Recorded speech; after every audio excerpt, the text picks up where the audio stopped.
Bhojpuri cinema में इस समय खेसारी लाल यादव के धूम मचल बा, काहे कि उनकर फिल्में बॉक्स ऑफिस पर धमाल करत बा। इहे वजह बा कि निर्माता और निर्देशक खेसारी के सफलता के गारंटी मानेलन, मगर खेसारी अपन सफलता के सारा क्रेडिट अपन बेटी कृति के दिहले। खेसारी बात करते हुए बतैलन कि जब उनकर बेटी पैदा भइली त उनकर किस्मत ही बदल गई। मेरी जो बेटी है मेरी किस्मत बदल दी है। यही मेरी बेटी है, बैठो, यही मेरी बेटी है, इसने मेरी किस्मत बदल दी। जब ये पैदा हुई थी उसके बाद ही मैं स्टार बना।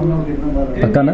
कृति आप भी स्टार? यस। खेसारी के बेटी भी अपन पापा के बात में हामी भर ली। फिलहाल गणेश चतुर्थी के पावन मौका पर खेसारी के पूरा परिवार गणपति बप्पा मोरया के रंग में रंगल नजर अइले। जौना तरह से खेसारी के पूरा परिवार मिल के गणेश चतुर्थी मनैले, उ उनकर पूरा परिवार खातिर बेहद सुखद एहसास कइल जा सकेला।